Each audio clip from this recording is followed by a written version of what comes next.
On the third stave of this transcription, you'll notice in the second measure some 16th note triplets. There's a little double stroke on the bass drum. That's a real excellent spice that you can use to, embellish any groove that you might have. It's a real powerful thing. A lot of rock drummers do it, and Bonham was great at it. You can hear it in this tune, or real classic is Good Times, Bad Times.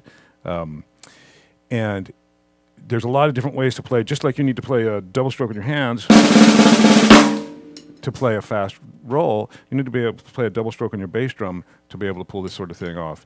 And a lot of people play different versions of this. Some people take and slide their ball of their foot forward on the pedal to get that second note. It tends to bury the beater in the head, which is a choked sound that I don't really prefer, though it's not a bad sound. I like a more open tone to keep the beater off the head. Other people play with the ball of their foot, downstroke on the leg, and roll back and get that second note with the heel. Ankle, and that looks like this. But I prefer to swing my heel, and I use the ball of my foot, play the first stroke with my leg, and then rotate my foot and play the second one. And so that looks like this, faster. Just easier for me to control, and I can keep the beater off the head and get good tone out of the bass drum. Let me play this two-measure phrase at the beginning of the third line for you, and you can see how Bonham puts it in effectively.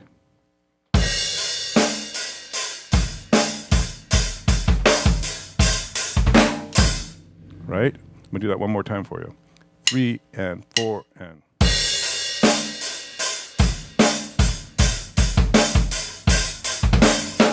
Right? So, put it in the right place in the transcription as you learn the tune, but also learn that as a skill that you can put into your own beat. You put it anywhere.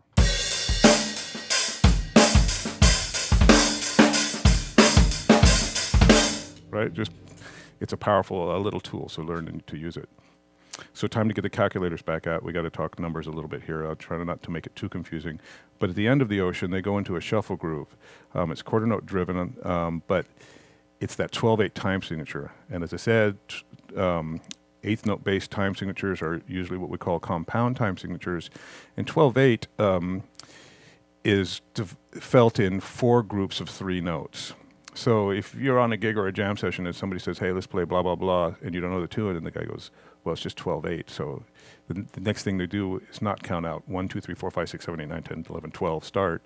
They go 1, 2, 3, 4, because you're feeling 4 groups of 3. And the standard kind of slow 12/8 groove is 1, 2, 3.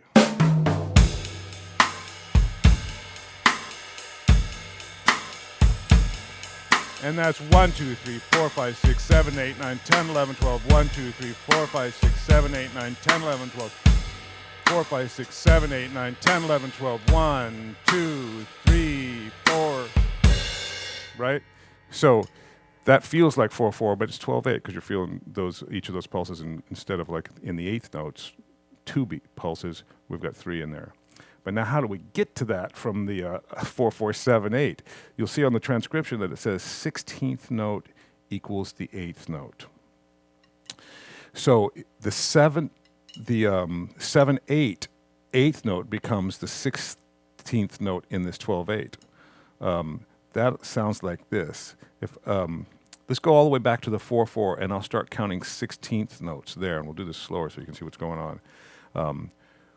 1E and a 2E and a 3E and a 4E and a 1 and 2 and 3 and 4 and 5 and 6 and 7 and 1, 2, 3, 4, 5, 6, 7, 8, 9, 10, 11, 12. 1, 2, 3, 4, 5, 6, 7, 8, 9, 10, 11, 12. Got it? Probably not, huh? Let's try it again. I'm going to count it again. 4/4, counting 16th notes, will be 1E and a 2E and a. 16th notes in a 7/8, because the 8th note gets the beat, will be 1 and 2 and 3 and 4 and 5 and 6 and 7 and then in the 12/8, the 16th notes become the 8th note because of that. What it says, 16th notes equal 8th note, so that'll be 1, 2, 3, 4, 5, 6. 1E and a 2E and a 3E and a 4E and a 1 and 2 and 3 and 4 and 5 and 6 and 7 and 1, 2, 3, 4, 5, 6, 7, 8, 9, 10, 11, 12. 1, 2, 5, 6, 7, 8, 9, 10, 11, 12. Right? So we feel the strong pulses there. rather than every little 16th note. 1E and a 2E and a 3E and a 4E and a 1 and 2 and 3 and 4 and 5 and 6 and 7 and 1, 2, 3, 4, 5, 6, 7, 8, 9, 10, 11, 12. 1, 2, 3, 4, 5, 6, 7, 10, 11, 12. That's how to break down that transition. All right, so now that you know how to count all that, 4/4 to 7/8 to 12/8, and what those time signatures kind of mean, let's see what the music really feels like.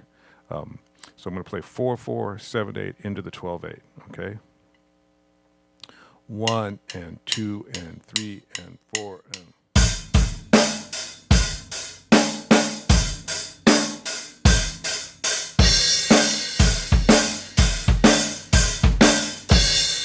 Let's do that one more time so you can hear it. 1 and 2 and 3 and 4 and...